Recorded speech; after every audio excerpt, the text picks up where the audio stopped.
Manqoba, a very good morning to you. What's currently happening there? Well, Ben, I can certainly confirm to you that that march is expected to start any time from now.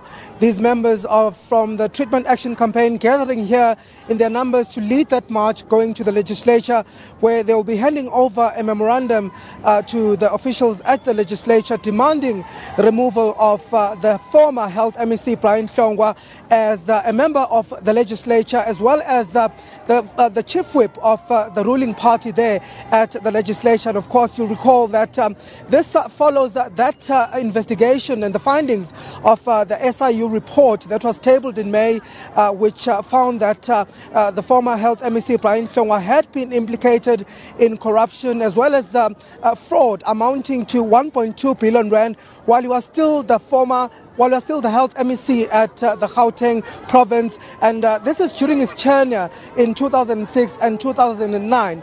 That report going into detail saying that he benefited from kickbacks as well as from other corrupt activities while he was still the Health MEC at that point, which also included bribes for the sale of his house or for the house that he had bought during that time. So certainly the Treatment Action Campaign saying this morning that they simply do not understand how Brian Hlongwa was re-elected again into the ANC's Provincial Executive Committee about 3 weeks ago, and calling that he be removed with immediate effect, and saying that perhaps even a criminal case needs to be pursued. You'll recall that the SIU report had also ordered that an investigation be carried out. So the Treatment Action Campaign saying that it simply doesn't understand why it's taken so long for the ruling party to act against Brian Hlongwa. Of course, you'll remember that the ruling party has said that this matter is before the Integrity Committee, but the TAC says this is simply not enough. But joining me now to explain further about their demands and some of those of the grievances that they're going to raise at the legislature is Anele Yawa, who is the Secretary General of the Treatment Action Campaign. Anele, a very good morning to you. I know this is not the first time that you are taking your grievances to the ruling party. You did that again last month on the 17th of July. What do you want to say this time around?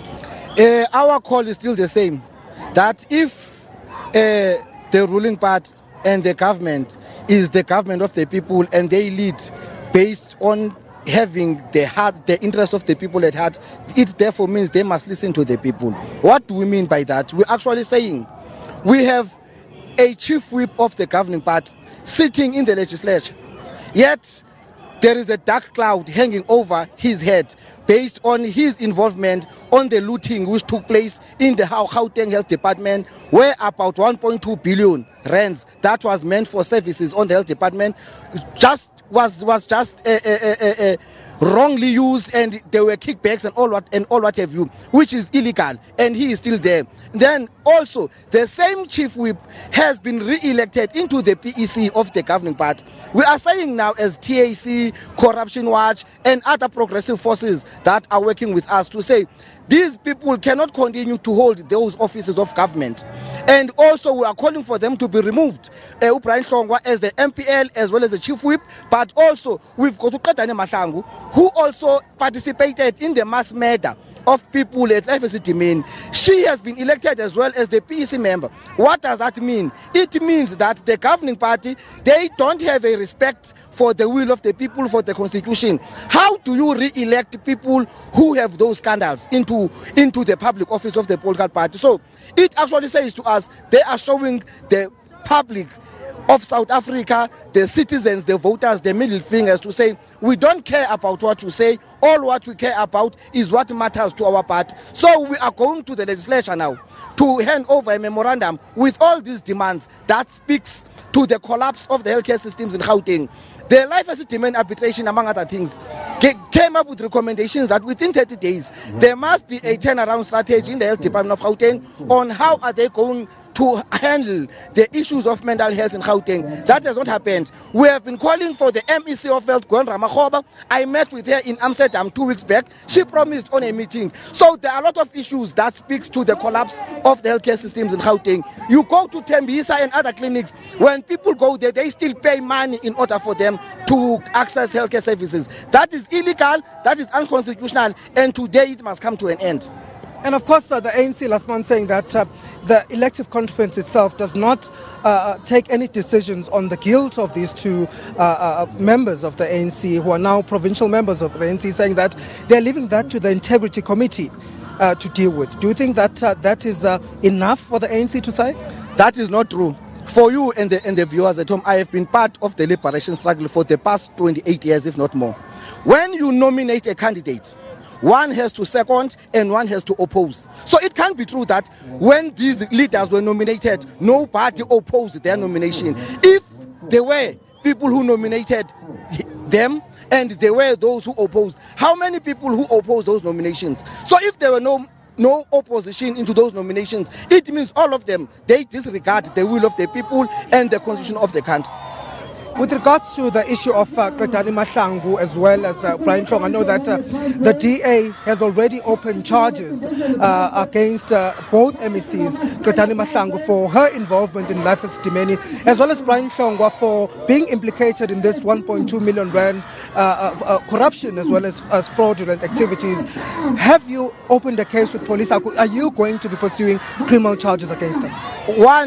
Immediately after we got the SIO report, we wrote to some of the institutions like your NPA and other institutions to inquire as to say what has been done so far. So we are following due processes, but if we feel that these processes are being delayed, then we will think otherwise. We will reach out to our legal representative, Section 27, and advise them otherwise if we feel that there is nothing that is happening. But at the present moment, we are following due processes. We are still waiting for responses from these institutions that we wrote to. And of course, some saying that the Integrity Committee itself is nothing but a farce and actually delaying justice against these two officials. What's your feeling on that?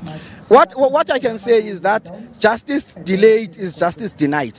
It can't be true that the Integrity Committee of the governing party can take 2 months to deal with issues of this nature. They are not innocent on this matter. But also, one has to ask a question as to say, on the SIU report, one of the things which came out is that when Brian Hlongwa was doing all these things, he created a special FNB account which was perceived as a fundraising account for the ruling party.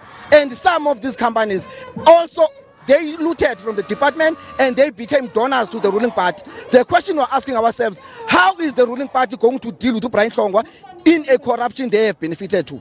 And obviously it's been 2 months now and still there's been no prosecution or investigation in this matter as far as we know so far. The DA has only opened charges, but how far that process is, we're not sure at this stage. Don't you think that the wheels of justice seem to be dragging in this particular issue? We as TAC, we've got a faith in the justice system of South Africa because in all the struggles that we have been part of, it has never failed us. And even in this time around, we are not going to doubt them. However, if we can't run away from the fact that people are getting impatient. So whilst the justice system is being delayed or being denied, what we're going to do is not to fold arms. We're going to go out to mobilize communities, mobilize public healthcare users and other progressive forces so that when we come back again, we come back in numbers. And if it means that we need to go to the legislature, occupy it and occupy the course of law, let it be, because all what we are calling for is a justice to be served and everybody must respect the constitution. And if our plea is hitting to deaf ears, then we will think what is the next step that we must embark on in order for our call to be listened to. And I know that in this protest you'll also be making a call to the Gauteng Premier. What is that call that you'll make to the Gauteng Premier? The Premier of Gauteng when he was in Johannesburg, I think about 2 months back, he made mention that civil society must be respected. Civil society has a role to play in building the society and the whole country. And if he meant that we need to see him taking action, we want the Premier of Gauteng, who is also the provincial chairperson of the ANC, to take a leadership, not to pay lip service. We want to see him getting rid of Brian Hlongwa as the chief whip and an MPL. We want to see him influencing his comrades in the ANC to get rid of Gauteng Legislature and Brian Hlongwa, because if they don't do so, that is going to affect their organization, and chances are going to 2019, people might think otherwise. Okay, thank you very much. Let's hold it there for now. That is Secretary General of the Treatment Action Campaign, Aneleya, was speaking to us there on the march that is taking place a short while from now. As you can see behind me, those TAC members getting ready to take to the streets to march to the legislature, which is a few meters away from where we are at the Mary Fitzgerald Square, and they'll be taking their demands to the legislature, as well as the Gauteng Premier David Makhura, to ask for the removal of those two officials from the ANC's Provincial Executive Committee, that is Brian Hlongwa, as well as the former Health MEC Brian Hlongwa, for her involvement in the Life Esidimeni debacle. You'll recall that during the arbitration hearings, it was found that Hlongwa had in fact been grossly negligent for making that call for the patients to be moved. And so they're saying that the justice at these two matters seems to be delaying, and therefore they want to see quick action, firstly from the legislature, by removing both these executive members of the ruling party. And of course, we do expect the South African Federation of Trade Unions to also be joining in this protest. They had released a statement yesterday calling on their members to come out in their members to show support and solidarity to the Treatment Action Campaign as they march to the doorstep of the legislature this morning. SABC reporter Manqoba Mchunu, thank you very much indeed for your time. He's live at the TAC march in Johannesburg.